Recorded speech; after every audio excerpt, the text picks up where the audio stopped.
Hey, I'm Matt Hudgins, and he's Dave Mulvaney, and this is Profitability MD. Dave, how you doing today, buddy?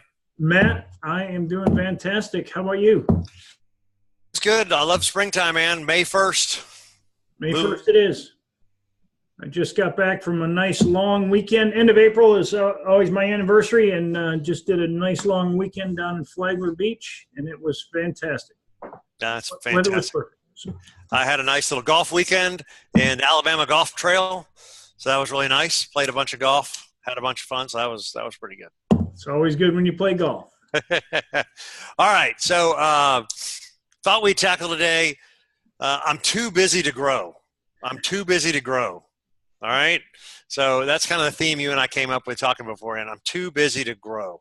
That's a great headline, by the way, because I think if there's a lot of things we hear in the business coaching world, but nobody says I'm too busy to grow, but they just lay out all their problems of why they can't grow.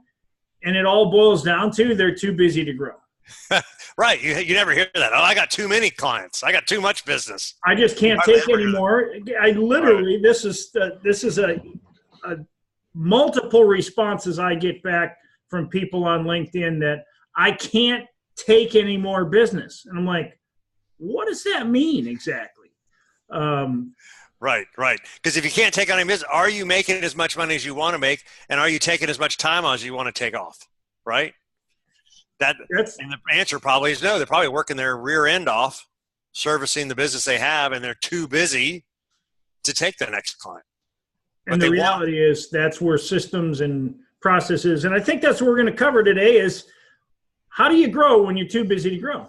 How do you grow when you're too busy to grow? So we had this conversation with one of my guys earlier this week, service guy, and he's got, let's call it master franchise for a territory, and he's got these franchisees that work inside the territory. But it doesn't matter what service business. You can be a plumber, HVAC, electrician, carpet cleaner. It doesn't matter. It's the same concepts we have here. So he's got all these crews, let's call them franchisees. And what he's finding is they reach this ceiling of complexity that, man, I can get these guys up to producing 5,000 a month. But after that, they're just too busy to grow. And so that's exactly the words. He's in charge of finding business for these guys. And I got more business than I'd like to feed these guys more business. They can't handle it. They get to this ceiling of complexity that we call it. They get to this 5,000 a month number and they can't do anymore. They're too busy to grow. And so we got into that. What does that exactly mean? That's what you and I were talking about, right? So too busy to grow. What that really means is they're doing all the work themselves, right? That those crews are doing all the work. Your guys on LinkedIn, they're doing the work themselves. They're too busy to do anything else. They don't know how to take it to the next level, right? We call that you reach the ceiling of complexity over there in Strategic Coach. They call it, you've reached this level. This is as far as I can go. I need to think differently to get outside the box, okay? And that what you just said is I need to think differently to get outside the box. And I think where this starts is when you get to a point in your business, most people go through business and they're moving forward. They don't really look at their business looking back. So you've probably heard me say this several times. What does your business look like when it's done? And so if you're hitting a ceiling of complexity, you really do have to step outside of where you are and go, all right, if I was to pretend to take on all of this more business, all of this additional business, what would the company have to look like to make all that happen where it would work, where I don't have to do the work, like you just said, where I get more time off? Because ultimately, there's two entrepreneurs. Let's call them two people in business. There's one who is owned by the business and the other one who owns the business. And the one who owns the business is happy, gets time off, is like you, goes and plays golf all the time. I'm not that guy all the time, though, man. That's because I love to work. I got it figured out. What can I say? Yeah, but that's a good thing. The point being is, so when you hit that ceiling of complexity that Dan Sullivan, so so I guess you'd say eloquently put it, the only way to get past it is you have to take yourself above that ceiling and look down on it and say, all right, what would I have to do to make all of this work so we could just continue to grow? Right? Scalability. You're exactly right. So a totally different conversation with a different buddy of mine who's in a different city. And we had this, I just realized the exact same conversation. His business is going pretty well. He says, there's just not enough time in the day. And I say, all right, if we could wave the magic wand, what would you be doing? He said, man, I'd be doing prospecting 100% of the time. I was like, great. What's preventing you from doing prospecting 100% of the time? And then he came up with all his, the excuses, we call them, right? Well, because of this, because of that, because of this. And we go back to, we call it your A+ activities, right? If you're really good at prospecting, you're really good at getting in front of people and talking to those people, then that's your A+ activity, and you need to delegate everything else. I said, who's doing your travel schedule? He's like, I am. I was like, who's setting appointments? He's like, I am. Who's answering your email? He says, I am. Who's looking up the database to find out who these prospects are? I am. I was like, there you go. You just answered your own questions, right? I said, take a week, do an activity inventory, write down everything you do for the next week, every activity you do, and how many of those are not prospecting. Rate them on a scale of 1 to 5. And a 1 to 5, 5 being you absolutely love it, 1 being you absolutely hate it. Some people do it in reverse, but yeah, I do scale of 3. I do it like, is that a $20 job or is that like a $10,000 job? The $10,000 job I got to do. I got to talk to the client. I got to talk to the prospect. I got to close the sale. Well, one of the things, it's funny you say that, is one of the things I had a conversation with we'll just say a friend of mine who's not a conservative, and tried to tell me that how capitalism doesn't work. And I said, do you cut your own lawn? And they said, no. And I said, why not? And they said, because I like my Saturdays. And then I said, why? Because and they all boiled down to one thing, because my time was more valuable than the money that I could exchange to get that done for me. There you go. And I said, welcome to capitalism, because that's what this is, all right? Capitalism 101 says, if you're doing activities that, I'm going to use this cautiously, I don't want to say have less value, where you value your time more than doing that activity, where you can make more money with your time investing into, in this case, his A+ activities was prospecting 100% of the time. If that's your A+, everything you're doing outside of that A+ is actually costing you money. It's a waste of time. It's a waste of time. You should be assigning that stuff to somebody else who that may be their A+ activity. Doesn't have to be their A+ if they're, if they're an employee or an outsourced person. It doesn't have to be their A+, but it'd be best if they're on your staff and that's their A+. You're going to find out you become very effective when you put A+ in each category of the things you don't like to do, and everybody's an A+. You don't even have to supervise people like that if you can put together an A+ organization. And that was where we started. We were talking about getting him an assistant or a virtual assistant or a part-time assistant or something to that effect. That's exactly where it was. He's too busy to grow anymore, and he's doing really, really well, and he has great opportunities. So let me circle this back to the original conversation that I had with this contractor or service business, and it was interesting. So we had to think outside the box, and there are a lot of great thinking tools. A lot of things I think that we add value to is a different perspective, right? You want a different perspective to the same situation. So we got to talking about, is there anybody producing more than 5,000 a month of your teams, of your franchisees? He says, yeah, there's whatever. I think there's like 5 of them. Well, great. We talk about what's working for them.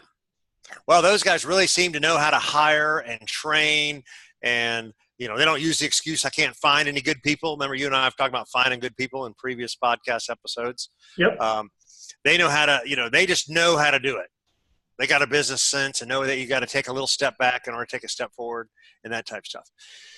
Anyway, so we went through this whole exercise of, what's working, what isn't working. Well, what isn't working with the guys that reach that 5,000? Well, some of them don't want it. Some of them don't want anymore. That's great. That could be a mindset thing. Some of them don't know the business concept of return on investment. We need to spend a little money to make a little money.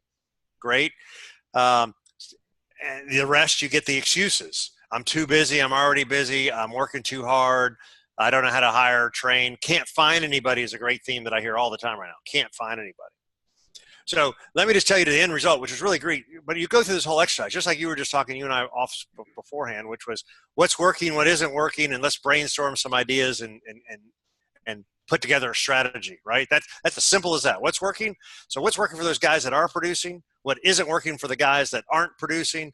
And let's come up with a couple different strategies. So it turns out, I'll jump to the thing, the solution for him was more the exercise itself. You start identifying hiring the right people was one of the main things. Training was another main thing, right? So he trains the original crews, the original franchisees already. Well, gosh, can't you give that same material or a light version to your guys so they can use that to train their people? Can't we make a light version of whatever you're training those guys? We could have our own training manual. Hell yeah, heck yes, we could. We could just take a light version of that. How do we find great people? That's a great one we heard. You and I have talked about in the past where you've got, I think you said contractors who have their own training development programs, right? Where it's come work for me. It'll be kind of minimum wage while I train you. And then at the end of the training, I don't know if that's a year, I don't know if that's 18 months, then I'll either pay you, a full-fledged wage, or you can go somebody else and be fully trained. Well, a lot of cases, I mean, in the trades industry, you start as an apprentice. And that apprenticeship tends to be almost like college. So that's why I think I'm too busy to grow. This is a perfect time to transition into, all right, not everybody's cut out for college. But It doesn't mean that not everybody's cut out to learn, because everybody's cut out to learn if you're going to advance. Well, when you start as an apprentice, it's typically a 4-year apprenticeship. And then you become a journeyman, which means you can pretty much go to jobs alone, but you're not a master yet. But typically a journeyman is a journey person, sorry. Got to be cautious these days. But you're going to be in that position for 2 years as a journeyman before you can even sit for a master exam. And then once you're a master, then you typically have to be a master for at least a year. At least that's the way it works in Florida and Texas. At least a year before you can sit for a contractor's license exam. That's 8 years. I don't know about you doctors, but that's a minimum of 8 to be a licensed contractor in the state of Florida and the state of Texas. Wow, I didn't know that. That's a long time. That's a long time. But now I will tell you this, most master electricians make more than most doctors fresh out of college. Unless you're going to be a psychiatrist. Right. What happens is this is the issue at hand. Those master electricians who become licensed contractors, and we're talking about I'm too busy to grow.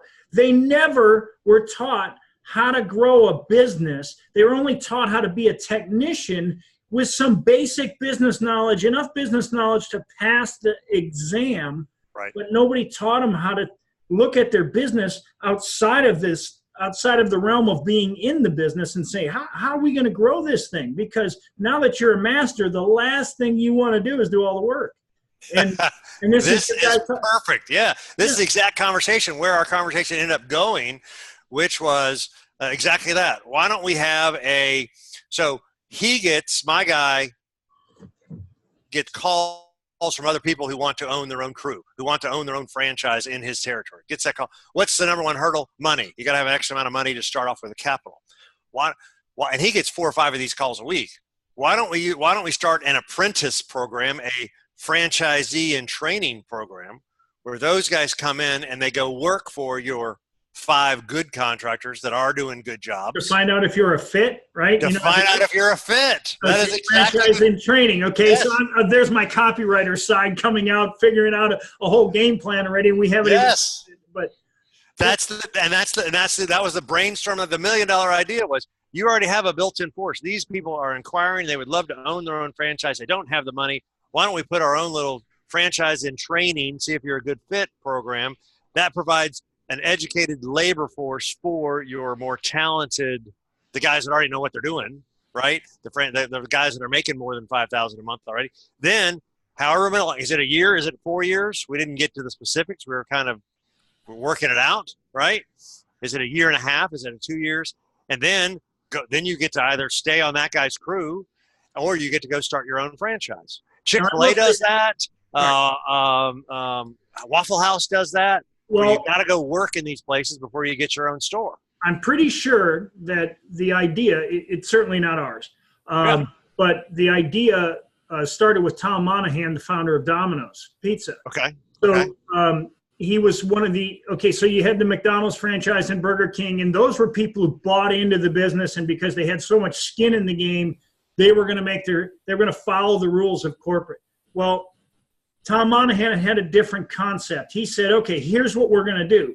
We're going to require that anybody who wants to be a franchisee has to work in our restaurant, from delivery to making pizzas to everything. They have to work there a minimum of 2 years before they can get their own franchise. So once they move into management, they've got some down payment money, then we'll finance them as a franchisee. So Tom Monahan, it's what made Domino's a billion-dollar company, was the concept of fit, all right? Yes, franchisee and training, and it absolutely works. Even whether you're a franchisee or not, ultimately you're a sales and marketing company. And then most people forget that, is that everybody has to be a sales and marketing company, but you still have to take care of your customers.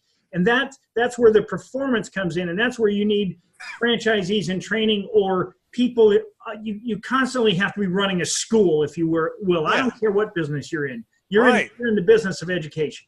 Yes, and this fits so perfectly. I'm going to go look that up, the Domino case study, right? Because that's exactly where we got into this conversation with him. In that, and here's where it goes. I remember I was a finance major in college, and I did a project like that for a local business owner. He wanted to open another store in a different state, different city. And so I helped him put together that whole business plan. And then once I saw the business plan myself, I was like, gosh, this would be a great opportunity. And he was like, well, do you want to go do this? And I was a junior in college at the time. And I was like, no, I want to go ahead and finish my education. And then it didn't circle back for me, but I was very tempted. So that the conversation I led to with him was, where is your source? So I live here in Atlanta, and in Atlanta we have some great colleges just right around here. So Athens, so UGA is an hour away. They have an entrepreneurial program. Kennesaw State, they're 20 minutes away. They got an entrepreneurial program. Georgia State, downtown, they got an entrepreneurial program. Georgia Tech has an entrepreneurial business program. That's 4 colleges, and there are probably some other community college I don't even know about around here that have entrepreneurial type programs. You show these guys the money. These guys can make $5,000. He says, I can get you to $5,000 a month within 3 months. He says, I can get you within $25,000 within a year and a half. Right? Which would mean you'd have to have other crews, right? But you could be, my point being is you'd go take somebody out of one of these colleges who's an entrepreneurial major. Doesn't have to be. I'm just saying it could be anybody, right? I'm just, as a resource, we have connections to these colleges. Go give a talk to these kids. Show them, here's the opportunity. I think there's such an opportunity in professional services. Plumbers, I saw some ad the other day. The average plumber is now making $90,000.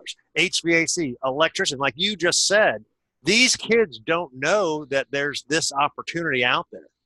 And you know, the sad part is, and they call it the, I don't know, the problem with our colleges and universities today. You name 3 good universities, and the people teaching those entrepreneurship classes are not entrepreneurs. Never done it. Because That's if right. they were any good at what they were doing, they wouldn't be a professor at a college. And I don't mean that. It's not a knock on professors. It's the reality is, if you're a good entrepreneur, you're teaching other people. You're building systems to teach other people your business so you can grow your business. And you may donate some time to the local community college to help others. But for the most part, you certainly aren't going to take a job with tenure as a professor. You're going to be out in the real world making money. But you're right, taking those students who went into that because they say, I'm an entrepreneur. I want to be an entrepreneur. And if they don't have their spirit destroyed while they're in college, they can go on to be an entrepreneur. Well, I just think it's a great, there's your research. He's getting random 4 calls of people who want to be in his business, right? But I was talking about, we could even be proactive and find your labor force proactively, right? And go to these colleges and go to the entrepreneurial programs and talk about the business model, and here's what it looks like, and you could do this or you could do this. You could own 5 different teams, crews working for you, and you've got a business of your own, and he's got the business plan already written for you, and he's bringing in the bit. How many franchise businesses where the business is already brought in for you? Right? I don't know of many. I don't know of many. You have to admit, even Chick-fil-A does it well. Yes. I'd mentioned Domino's, but Chick-fil-A does a very similar thing where you go into their business and you're going to work there. And when a store becomes available, they invest all the money, and then you go technically run that store on their behalf. You really don't own it, but you own the profit and revenue off the store. So it's like being a franchisee. But they don't take, for the most part, Chick-fil-A is not known for taking entrepreneurs. And this is why this is important. They don't take entrepreneurs and teach them their business. They take people and turn them into entrepreneurs. And there's a different story because a lot of us are born entrepreneurs. We knew it when we were very young, but they take good people and show them a game plan, which is what colleges do very well, is they teach you to follow these steps so that if you're in college to learn to be an entrepreneur and you can plug into a system like a franchise system that's going to teach you everything is already laid out and all you got to do is follow the dots. That's a winning formula. That's good advice you gave to your buddy there, because that's all you got to do. That's how this goes into how every business owner should think of his business, right? So, books we talked about before, E-Myth Revisited, Traction, Rockefeller Habits, all those books talk about putting systems and processes in place in your business so you can teach other people how to do your business or pieces of your business, so then you make more and take more time off, right? So it comes full circle here. Even if you're not a franchise, you're just a whatever, contract carpet cleaner, house builder, electrician. You should be thinking about what pieces of this business can I build a checklist? Because if I can build a checklist, I can teach somebody else how to do it. Right? Or at least teach them how to do 6 out of the 10 steps. And it freed me up that I didn't have to do 6 of the steps, right? You got to start thinking is everything in your business is a process and has a checklist to it. And the 3 main ones are, we talked about, you got to attract new clients, right? You got to deliver the service, and you got to stay in touch with those existing clients. I call that scale, right? You got to service and scale, right? So before, during, and after, I think is what Dean Jackson calls it. And that you got a before unit, you got to attract new clients, you got to deliver the service, you got to, after unit, you got to stay in touch and get referrals and continue in business, right? And so that was part of the process with this guy. He's got a great business. He needs to start thinking he's a franchisee, and he needs to think like a franchisee of his own franchise, right? Right. The common Domino's Pizza guy needs to think like a business owner, systems and process, so he could train the next guy to come in and make the pizzas. And let's stay on Domino's for just a second, because I have a very good friend of mine who went on to eventually own 25 Domino's locations, and then he sold them for buku money. I will say that. But what he did very well is there was a concept. Now he sold out of the business probably, I'm going to guess 10 or 12 years ago. So I can't speak for the way the company is today. And of course I have no, I've only seen it from one franchisee side. I don't know what the company's like today.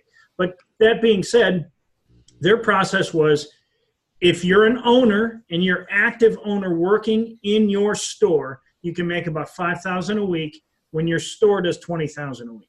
So if you're actively working in the store. If you're an owner, we're going to teach you to take the same thing, but do enough marketing to create $20,000 a week. And if you'll do that, as you accumulate more stores, you'll net about $2,000 a week as an owner. So you'll net about 10%. Doesn't sound like a bad deal. So if you follow their system and you have 25 stores and you can net $2,000 a week per store, and you're not actively, the only way you can do that is you can't be actively working in any one of them. And that's why this is right on track. I'm not too busy to go. But we're also talking about somebody who is spending massive amounts of money on marketing. And this is this is where I'm too busy to grow. I literally talked to somebody this week who is spending $140,000 a month on advertising on Facebook ads. Wow. And I was like, wow, that's a lot. He goes, man, I'll be over $500,000 in a year. And I'm like, $500,000 a month. Think about that. So why is that important? Because he's already put all the other systems in place that all he wants to do now is grow. So the system, everything, what you were just talking about, attract, deliver, stay in touch. Well, I believe that automation is the key to scalability, and scalability is the key to freedom. So this gentleman already had the automation in place that all he has to do is plug more money into the marketing budget, not just to grow for no reason. He has profit that he makes out of it. He knows exactly what his numbers are. But so attract, deliver, and stay in touch, those things are all systems. And when those three items in your business are systems and automated, now you have the key to scalability. Yes. So sometimes the deliver part, that's what we're talking about. That's what we're talking about today. Yes. I'm too busy to grow. Too busy because I'm too busy in delivering the service. So that's where you have to create systems of education, systems of coaching, systems of literally hands-on training, all of those systems. And sometimes it's really, if you're not a systems person, it's not as fun as it sounds, but at the same time, absolutely necessary if you want to take your life back, because your business will steal your life if you let it. Oh, absolutely. Take as much time or as much money as you let it. Every business is what I always tell guys. It'll always take as much money as you'll give it, and it'll always take as much of your time as you'll give it. And it'll take as much money as you can borrow too. That's what I'm saying. Yes, but you got to have that whole your money, and you'll be able to go get more, and then borrow more and give it to your company. And it'll suck it all up. But it's funny you say it. So that's what it is. So too busy to grow, right? And so we talk about systems and processes is what's needed. And you might already have some of that stuff in there. You just didn't realize it, right? We talked last week, work so well, I quit doing it type stuff. But what I'll say is I think the easiest way to start for that is literally that activity inventory, right? So I don't think you even have to make it that complex. I swear that if you say, like the guy I was talking to, hey, I just want to prospect 100% of the time, and my question is, why aren't you? Hey, I just want to install air conditioning units all day long. Well, then why aren't you? Hey, I just want to clean carpets all day long. Why aren't you? Right? Start with just the activity inventory and figure out which one of those activities that you could start delegating. Right? That's the easiest way to sit. It's not rocket science, and it's not like these massive systems. I'm talking about a system as a checklist. Right? That I need somebody to return the phone calls for the prospects that called yesterday, right? That maybe I spent an hour doing that in the morning. Well, there's a checklist. Look at yesterday's list, who called, and I need somebody to call them back the first hour of the day, right?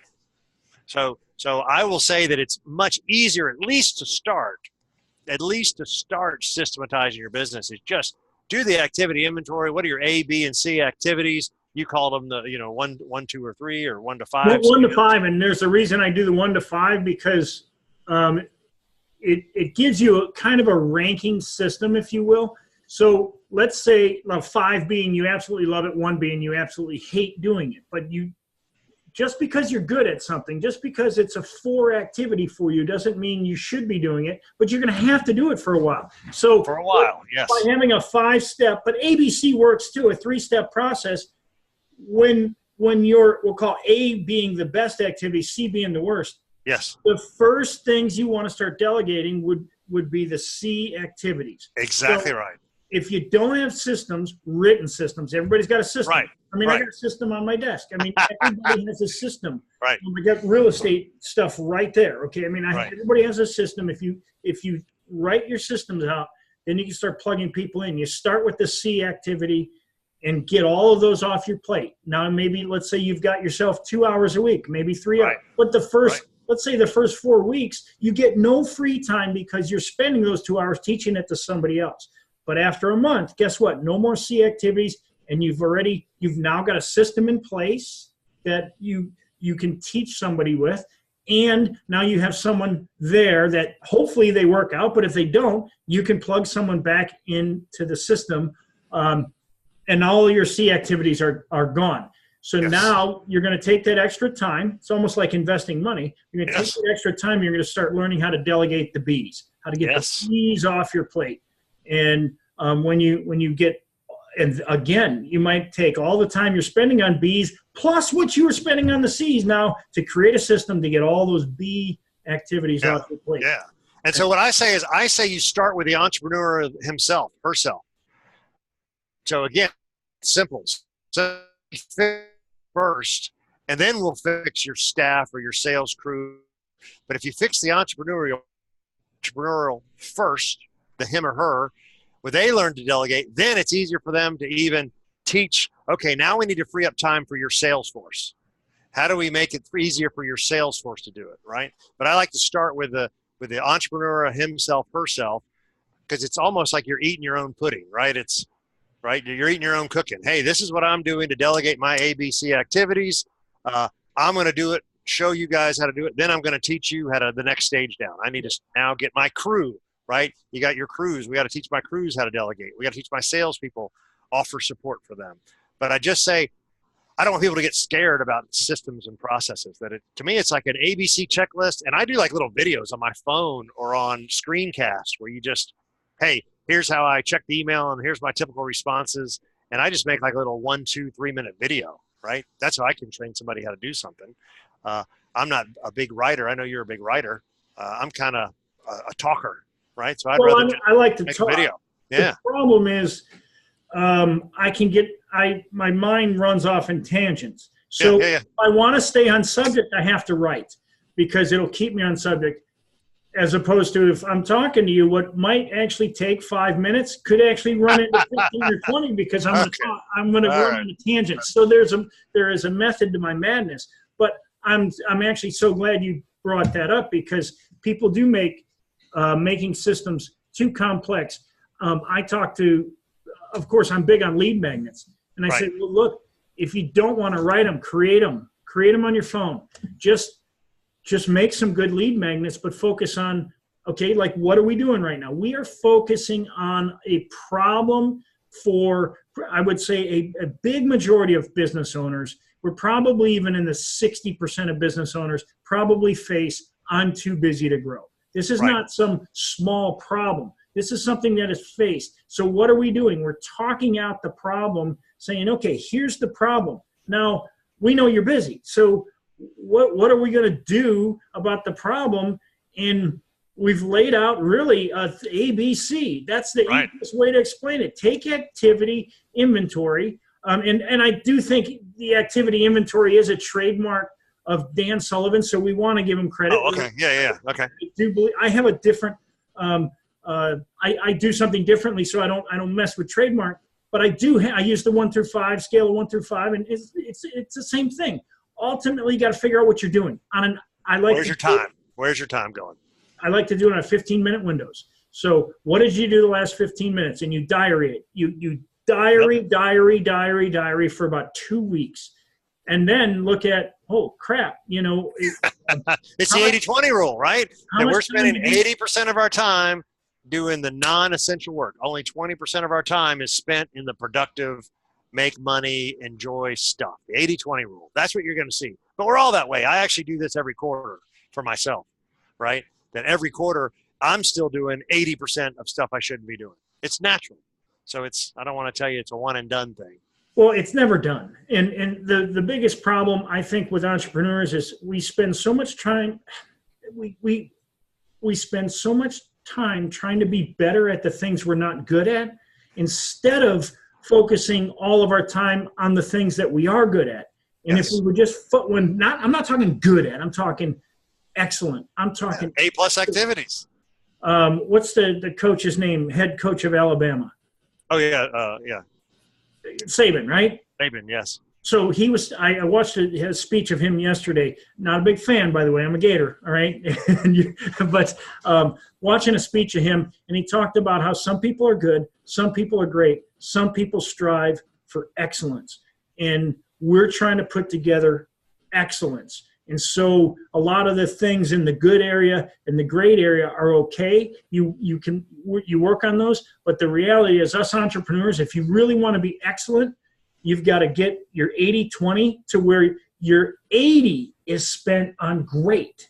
Yes. And your 20 is on excellence. If you could get 80 on the excellence part, then you're blowing it out of the water. Well, then you're, yeah, now you're talking at a professional. Look, you take a professional athlete.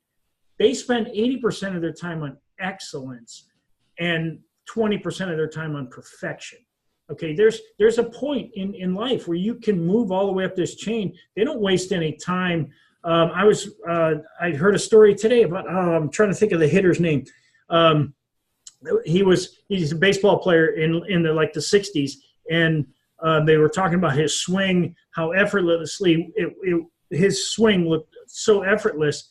And basically for 1 hour every night before bed for 20 straight years, he swung a 44-pound bat. So he put weights on a bat. Yeah. Swung it, and it was something like 4,800 swings per week. And then he figured out, I did like 50,000 swings over this period of time. You want to talk about effortless? You swing a 50-pound bat. Well, it was effortless when he did it without, and that's the point here is he was beyond the excellence. He was at that expert level, if you will, the perfection level.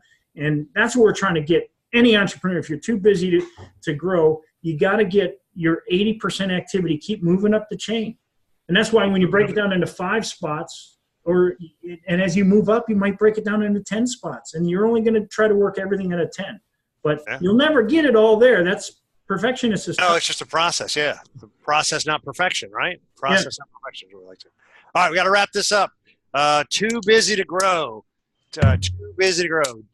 That's the ceiling of complexity. You're getting in your own way. You got to get out of your own way. We talked about a bunch of different examples. Our easiest example was talking about where are you spending your time, A, B, and C activities, or 1, 2, 3, 4, 5 activities. Take a week, take 2 weeks, write everything down. You'll find 80% of your time is spent doing non-essential items. We want to get more of your time doing this essential stuff. How about you? Where are we going to find you this week, Dave? Matt, they can find me at davidmulvaney.com. You can connect with me on LinkedIn at David Mulvaney. But lots of good content today. I think anybody who is struggling in your business, this is a time where I often say, for years I didn't want to hire a business coach. The reality is when you're stuck, you need outside influences. And that's why we do this. And so the point here is if you're too busy to grow, if you're not growing, you're shrinking, and eventually you're going to consume your life. So, Matt, where can we find you? Yeah, so let's see, 10xprofitblueprint.com, Yep. 10xprofitblueprint.com, and then Matt Hudgins over at the LinkedIn site. So it's always good. No, you're exactly right. This is why we do this stuff, but that's what you need. You need a third-party perspective. I mean, you and I have seen a bunch. We know a bunch. We just know how to come at issues from a different angle. Sometimes that's all you need, bounce an idea off somebody. You might already have it in your own head. You just didn't know it. Yeah, normally it's there. You just need somebody to confirm your suspicion. Confirm it or help you pull it out. Yeah. Clarify. Good. All right, man. Well, enjoy your afternoon. We'll talk soon.